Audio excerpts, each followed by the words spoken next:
What is going on, guys? In today's video I will show you the best Ice Shot Ranger build in Path of Exile 2. So in this guide I will give you a quick overview of the setup. Then I will explain what skill gems and upgrades should you focus on. Then as well we'll see what is the best gear and how to get it for both leveling and any game. And then finally we will go over the passive tree, attributes, your skill rotations, and even what Atlas passive should you use. So we would be able to get the highest damage possible and much more. If you are looking for this build on the website, then click my link in this video's description or the pinned comment.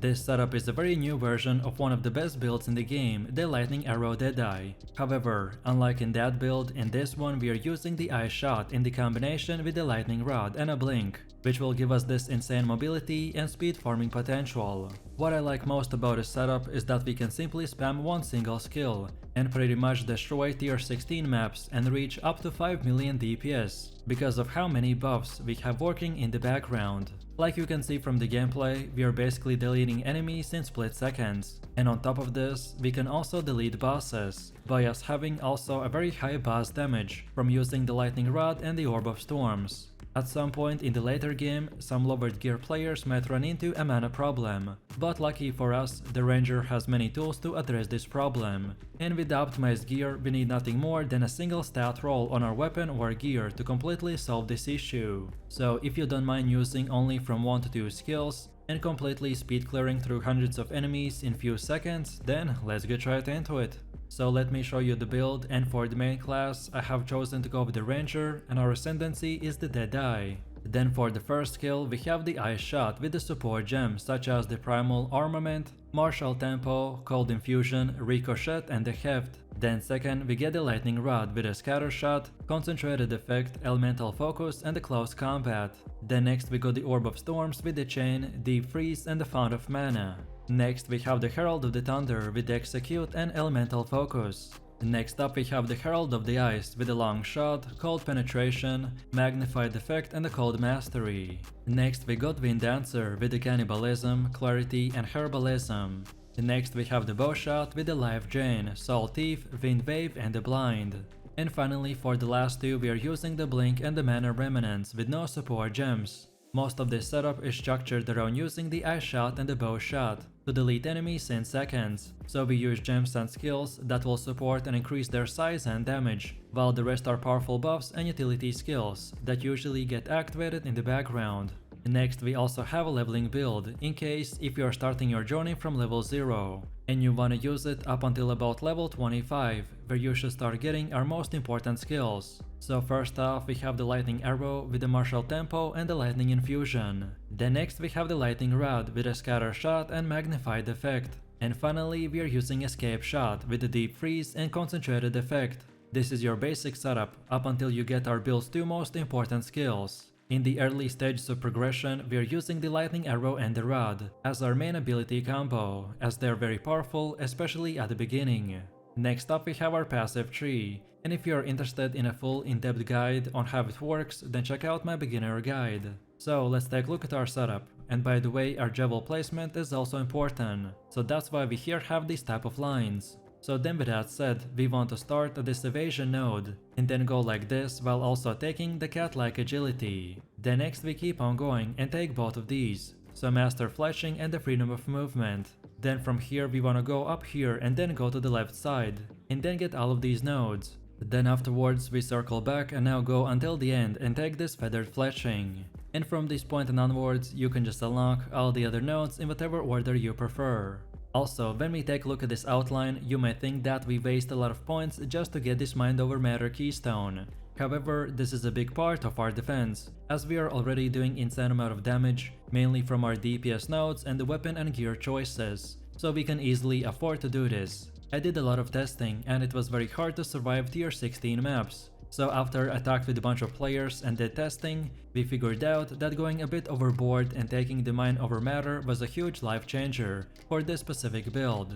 Also, keep in mind that all of these nodes that we got are very useful, but the ones I mentioned have the top priority, as they're the most important ones to acquire early on in the game. to make our build functional, and then in the late game to make it even more powerful. Also, as far as attributes go, you just simply want to fulfill your attribute requirements for gear and skill gems, and then after that spend the rest of your leftover attributes into more dexterity. Our gloves, aka the Hand of the Wisdom in action, will give us 3% increased attack speed for every 25% dexterity. So if you have stacked it as much as I have, then this is yet another reason of how we get these crazy damage numbers. And then on top of this, a lot of our build is also improved by our specific jewels that we use. So for two most important ones we want to use against the darkness, the Time Lost Diamond, and then Heroic Tragedy, aka the Timeless Jewel. And then for the rest of our slots we want to use the Fletching Emerald of Velocity. And then now let's go all the way to the middle again, and for Ascendancy build this is what we have. So at the beginning you want to unlock the Gathering Winds, as it increases your movement and attack speed, while also giving you a huge evasion boost. Then second we get the Point Blank, which this time will increase your damage to the close proximity targets. Then next we wanna get the Endless Munitions, as it increases both your clear speed and single target damage. The third trial is usually pretty hard, but it's definitely worth doing it as soon as you can, as this will give us a huge DPS boost. And then finally we want to get the Wind Ward, as especially when doing higher tier maps and content, you will need to get all the damage reduction that you can. So it will be very smart not to spend your points recklessly. Of course, you can refund your passive points later, but only at a cost, so following a specific setup is extremely useful. If you are following this build, then make sure to not to deviate from it, as some of the decisions that I made might not make sense at first, but is going to pay off later.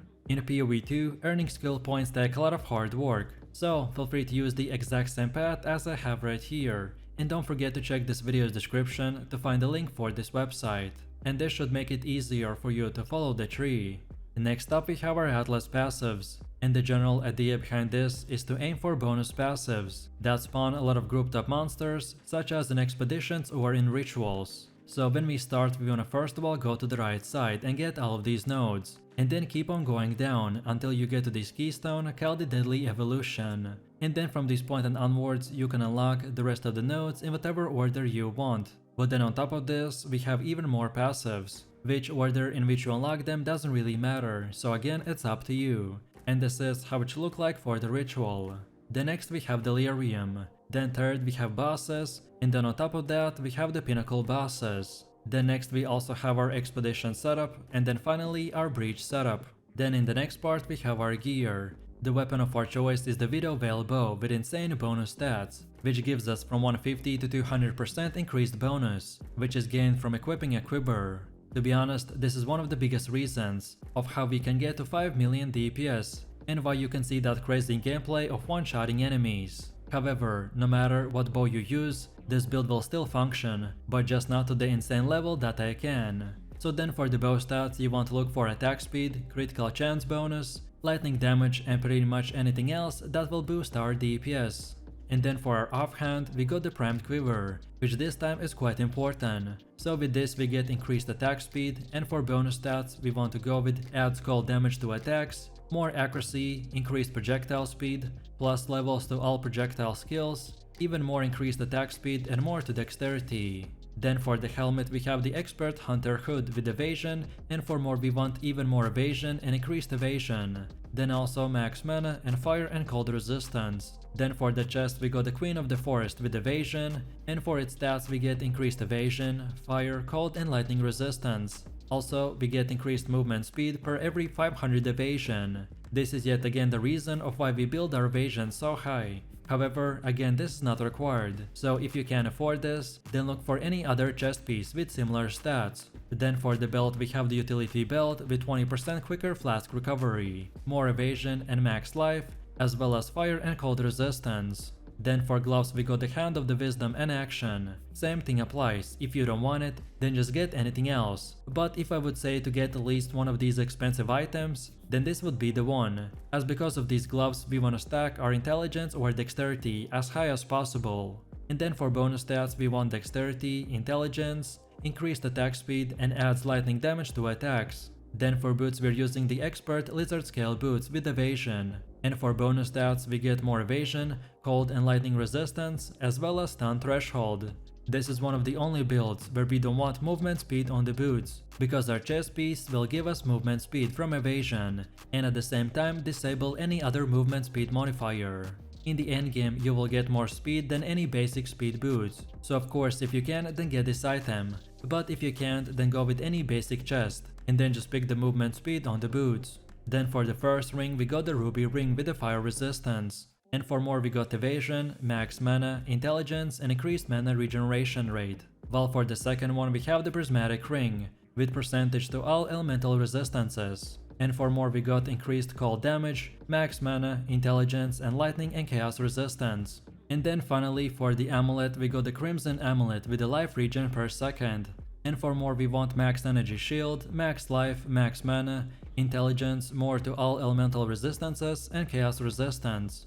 No matter which gear you choose, just at least try to get 75% resistance cap on all 4 elements. This is a starter setup, which should be more of an example of what stats and prefixes to look for.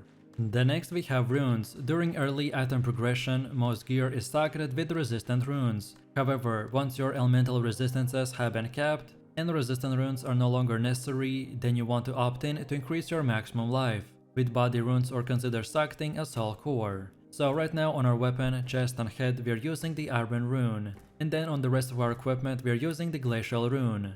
And as far as getting this gear goes, by far the best way to get better gear in the campaign is to check the vendor in the town each time you level up, as vendors can change their offerings based on your level, so this is the best way to find upgrades. And then after level 65, you just wanna keep continuing repeating your maps until tier 16. And again, for more in-depth tutorial, check out my gearing guide video. Then on top of this, we need to quickly look into the charms. Charms are incredibly useful, as by having the right one equipped at the right time can save you from dying. If you are struggling with certain bosses, then look into what damage type they are using, and then use that specific charm to increase your resistance. For me personally, I like to use the Taving charm for when I become frozen.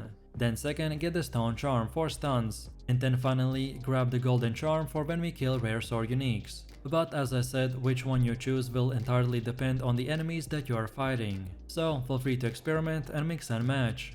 And now finally, let's quickly take a look at how this build will work. And as you can see from the gameplay, this is one of the easiest and simplest builds in the game. So our main rotation is just to spam the ice shot and the bow shot for easy monster kills, which are most of our targets. But then specifically for bosses, you can as well place down Orb of Storms, and then spam the ice shot and the lightning rod. This will give you a great buff and insane amount of shock lightning damage for single targets. And finally, if you're low geared and run into a mana problem, especially against bosses, then try to get one Javel with mana on kill, or mana on kill from the quiver. And as well, this might sound obvious, especially at the beginning, when you might not have yet unlocked mana on kill, but if you run out of mana, then just simply cast less skills. And wait, you will be doing very high damage anyways, so casting few less skills won't really impact the gameplay that much. But it may reduce your mana consumption, especially if you're under-geared or under-leveled. So let me know what you think about this build in the comments below.